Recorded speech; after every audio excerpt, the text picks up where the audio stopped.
23 in the Aldermanic Chamber. We're commencing at 7:17 p.m. Would the clerk please call the roll? Alderman John Sullivan. Here. Alderman Ernest Jetty. Here. Alderman Tim Sennett. Here. Alderman at-large Shoshana Kelly. Here. Alderman at-large Laurie Wilshire. Alderman at-large Michael B. O'Brien Sr. is present. And our chairman, Richard A. Dell. Present. Okay. Also in attendance, we have the same people who were here for the public hearing. First item on the agenda is public comment. Is there anyone that wishes to provide public comment on anything on this agenda? Seeing none. Communications? None? Unfinished business? There is none. New business resolutions? Before us this evening is R-23-178, relative to the supplemental appropriation of $7,400 of fiscal year 2024 unanticipated revenue into Fund Number 2507, Fire Training Facility Rental Fund. Mr. Chairman, I'd like to make a motion to recommend final passage. Okay, the motion on the floor is to recommend final approval of R-23-178. We had a presentation from the chief. Are there any additional questions? Alderman Sullivan? Thank you, Mr. Chairman. I had a few questions about just the accounting piece of it and the funds. Chief Buxton spoke during public comment about unanticipated revenue of $7,400. And I was just looking through the financial statements ending October of this fiscal year 2024. I wasn't sure where, I didn't see a line item in the revenue detail outlining fire training facility rental fund, and then also fund number 2507. I just don't know where to find that. Mr. Yes, Chairman, Griffin? if I may, John Griffin, CFO, Treasurer, Tax Collector. As the chief described, this is a special revenue fund. This isn't part of their budget. That special revenue fund was budgeted at $2,000. As the chief indicated, they've got more people that are interested in using the facility, and proper accounting is if we get the revenue in, you folks need to appropriate the expenditures. So we'll eventually have 2,000 plus 7,400 or 9,400. So the special revenue fund, the authorizing appropriation of that fund is Board of Aldermen. Anyone else? That's it, the Board of That's Aldermen. it? So it's up to us to expend it. All set. Okay, yes, thanks. Alderman O'Brien? Yeah, thank you. I may be wrong, but just for clarity, Chief Buxton, if I may throw the chair to Chief Buxton. Yes. In the past, we have always rented out or, let other communities use that. So this is just replicating that type of an account, correct? Steve Luxton, National Fire Chief. Yeah, you are correct. We have either through in-kind donations in the past or through rental fees. But as I said, we updated recently the rental fee schedule, and that had not been done in several years. So it is increasing the amount of money we're pulling in. That with the frequency that the drill yard is being used by those other fire departments is basically creating the larger funds coming in. Thank you. Any additional questions? Yes, Alderman Tebow? Thank you, Mr. Chair. I just, one question to Chief Buxton, and then just to recognize that Alderman Clee and Alderman Tebow are here as well. This is just to educate me. Where is the training facility? So it's at the landfill property. So Okay.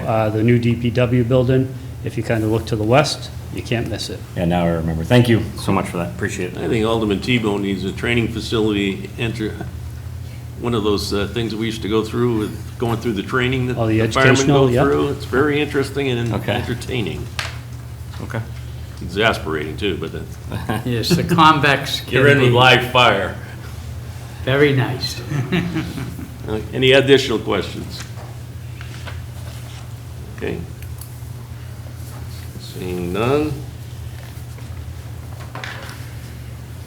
Motion on the floor is to recommend to the full board final approval of R 23-178. All in favor signify by saying aye. Aye. Opposed? Motion carries. Also before us this evening is R-23-180, relative to the supplemental appropriation of $1,015,000 of assigned fund balance into capital project activity for the hunt repairs and improvements. Mr. Chairman, I would like to make a motion to recommend final passage. Okay, the motion is to recommend to the full board final passage of R 23-180. We had a presentation, but any additional questions? Alderman Sullivan? Thank you, Mr. Chairman. Same question, but where can I find the balance of the assigned fund balance account? Griffin? Is it in the same? I'm feverishly scrolling through.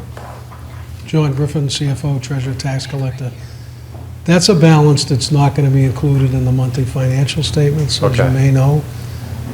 We track that balance when we close the year end.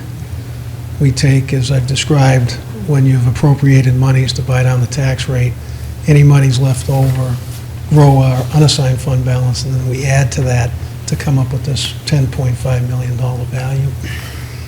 Through the discussions I had with the mayor and Director Cummings, and the timing, the time sensitivity to that grant that Mr. Roche and her colleagues worked very hard to get, I thought it was appropriate to use the assigned fund balance as opposed to waiting for some kind of bonding event. So that, I wanted to provide you with that background to help you with your decision. Thank you. Follow up? Is it the same with the unassigned fund balance as well? That's something that we don't track on a monthly basis, that's just... Correct. That unassigned fund balance is generally captured through the growth. We try to have the percentage of the unassigned fund balance to the current budget to be in the 11% range, and then anything extra we assign, essentially assign fund balance for future liabilities. And I believe, as we've seen through the presentation, that there's a lot of current liabilities that need to be taken care of, and it's a good use of the funds. Okay. Thank you. Thank you. Alderman Cleen? Thank you, Mr. Chairman. I can't vote on this committee, so I hope you, and I will assume that you'll do a favorable on this particular thing. And as Mr. Roche had commented, I've been in the building more than once when we've had torrential rain, and it does rain, and as much as she tries to protect the floor is water stained. It's getting worse. I sat there with rolls of Bounty and trying to wipe up. There's only so many barrels you can put there because you can't put them next to each other. It goes between them, and you're going, okay, I think I got this drop, and then you hear one behind you. And it's nearly impossible to keep up with it. And if we want to keep this building, we need to do something yesterday. So I hope that you'll move quickly on this. Thank you. You have Alderman Jettie, then Alderman O'Brien. Thank you. So, I have no problem, with the, with the two resolutions, but since you're here, and forgive me, but this just crossed my mind, can you explain, what's the difference between the assigned fund balance and the unassigned fund balance? Mr. Griffin? Mr. Chairman, if I may, the unassigned fund balance is a balance, as we learned from our auditors, that's tracked by the rating agencies. They like to see the growth in the unassigned fund balance equal to a solid percentage of the budget. To the extent we had excess surplus several years ago, knowing that we had future liabilities and health care costs, pensions, and other items, I actually, as the CFO, have the ability to assign a portion of the fund balance to assigned fund balance. It's more of an accounting and a visual for the rating agencies to grasp, but that's the difference. You folks have to appropriate the money from either one. So fortunately, we have about $10 million in the fund balance, assigned fund balance. We have $33 million in the unassigned fund balance, so we've got a good, strong balance that allows us to maintain our ratings. So could I follow up on? So again, I apologize. But what I'm hearing you say, am I correct? Do I hear this correctly? So the fund balance is the surplus of tax money that we've received and that we haven't spent. And you, as CFO, assign a portion of that to targeted things that you think we're going to need in the future. But there's a portion of it that you haven't targeted, that you haven't assigned, and that's the unassigned balance. Am I understanding that correctly? That's a very good explanation of what it is. I would also say that it's not only taxpayer dollars, but surplus in regards to revenue, so it's not totally taxpayer. It also can be grown with excess surplus of revenue over budget. But you're absolutely correct. The unassigned has been looked at by rating agencies for years, and they like to see that strong growth. So as a matter of course, over the last decade or so, the comptroller and I have created the unassigned. Any excess is the assigned. I'm not sure where that should go. The assigned is for future liabilities, which could include, as I mentioned, healthcare costs, pension costs, and other costs that are going to create a liability for the city, so we don't have to come in with a supplemental appropriation for the general fund. It's a long-winded answer, but it's good to have these fund balances. And I know you know that, but that's the best explanation I could give you at this point in time. Well, thank you, that's very helpful.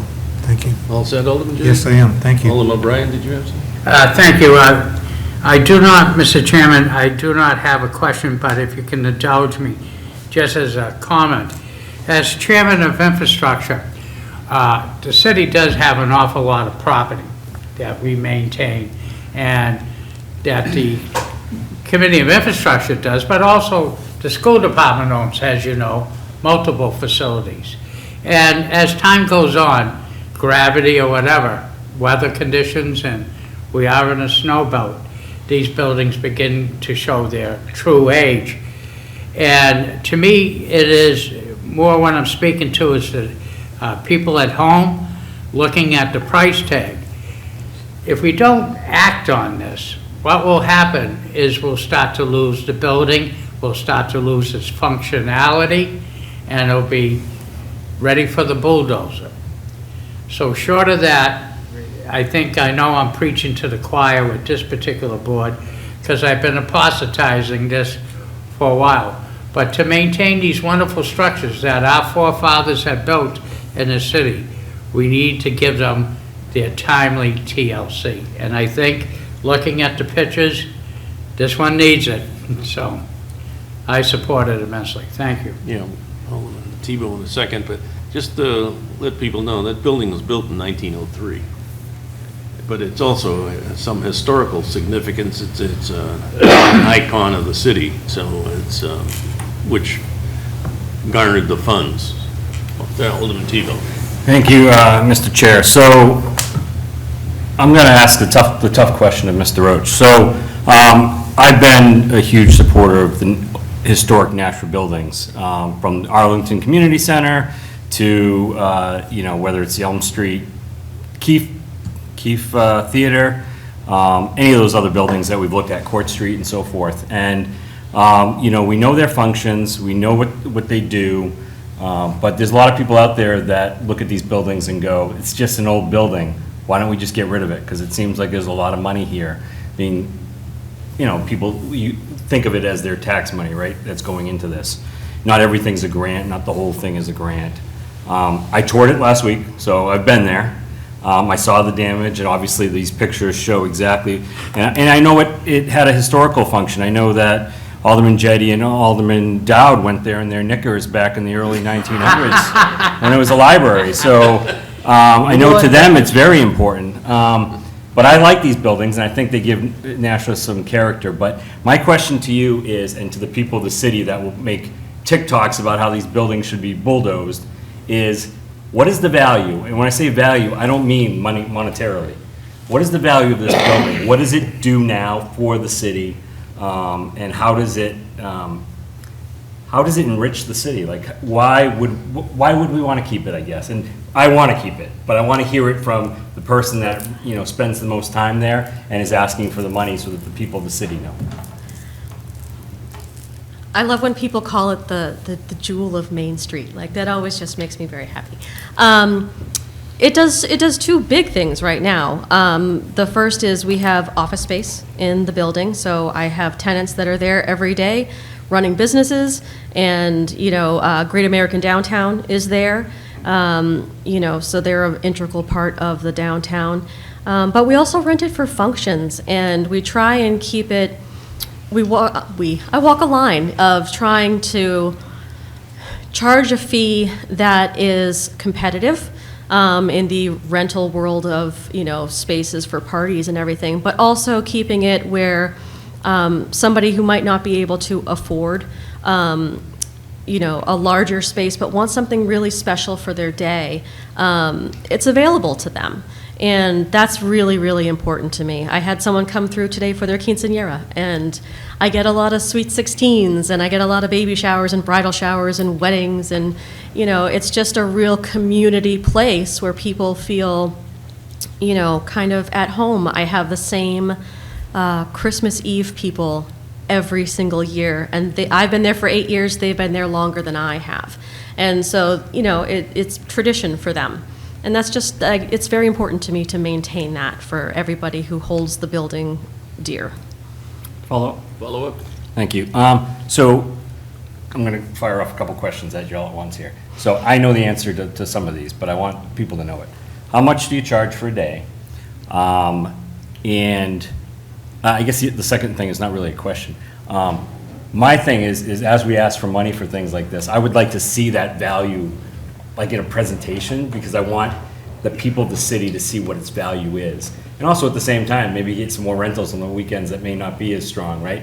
And I guess the third part of this is, out of the money that you make on it, how close are you to using that money to pay off the basic bills? Not the extra fix-up, but the utilities, and any of the other, facility stuff that you would need to pay to keep that place, the lights on, I guess. Yeah, so rental fee for the building is $450.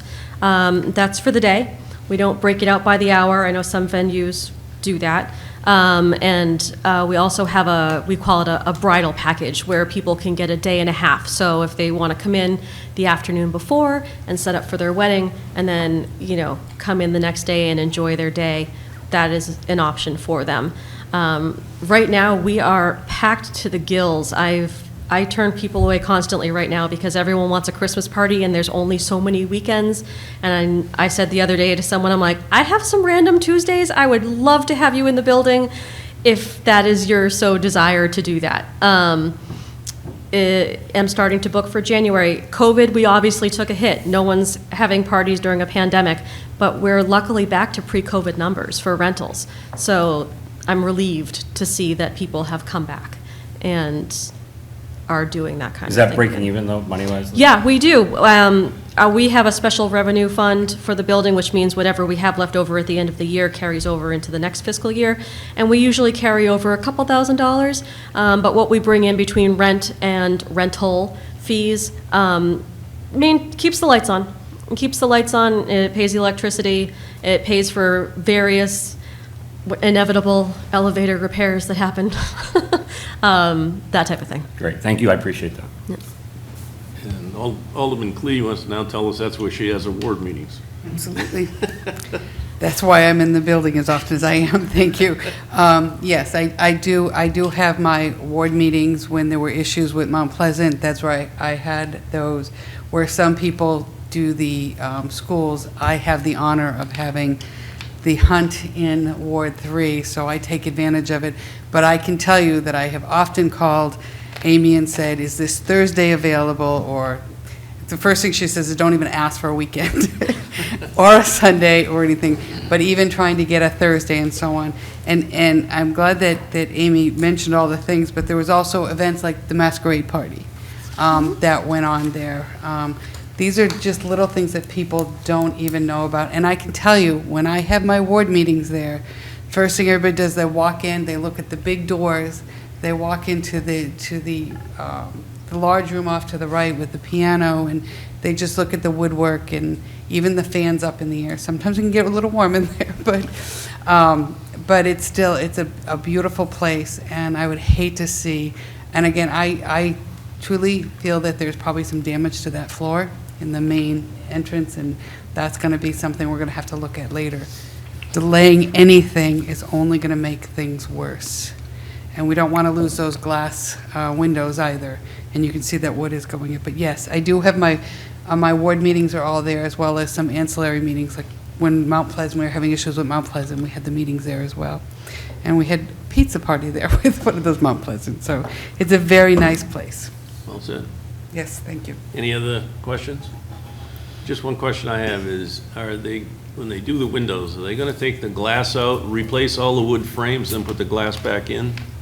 Yes, that's correct. They'll pull it out, they will store it, and look it all over to make sure that it doesn't need, any of the leading doesn't need attention or anything like that. But yeah, and then they'll put it back in. I was pretty sure that would have to be the way it was going to be done, but I wanted people to know that that's not an inexpensive thing to do. Nope, lots of scaffolding. If there are no other questions, the motion on the floor is to recommend to the full board final passage of R23-180. All in favor signify by saying aye. Aye. Opposed? Motion carries. Alderman O'Brien? Thank you, Mr. Chairman. Also before us this evening is R-23-181, relative to the acceptance and appropriation of $485,000 from the United States Department of the Interior, National Park Service Save America's Treasures Grant Program into capital project activity, hunt building repairs, and improvement. Mr. Chairman, I would like to make a motion to recommend final passage. So the motion on the floor is to recommend to the full board final passage of R-23-181. I think all of the questions and things from before were all applicable to this, unless there are any more specific for this particular resolution. Seeing none, all in favor signify by saying aye. Aye. Opposed? Motion carries. New business ordinances? There are none? I don't believe we're taking anything up tabled in committee. General discussion? None. Public comment, is there anyone that wishes to give public comment? No, no one? Remarks by Alderman? Alderman O'Brien? Again, Merry Christmas to all, and Happy Holidays as well. Yes, happy holidays to everybody. Any other comments? Alderman Senate. Thank you, Mr. Chairman. Pause for effect. In the absence of our colleague, Alderman Lopez, I think he would just want somebody to mention that on Thursday, December 21st at 6 p.m., he'll be hosting out here at the front of City Hall the Longest Night Vigil, which is an annual event held to recognize the plight of the homeless and unsheltered community here in Nashua. Okay. Anyone else? Seeing none, Alderman O'Brien. Thank you, Mr. Chairman. I'd like to make a motion to adjourn. The motion on the floor is to adjourn. All in favor signify by saying aye. Aye. Opposed? Motion passes. We're adjourned at 7:41 p.m. Thank you.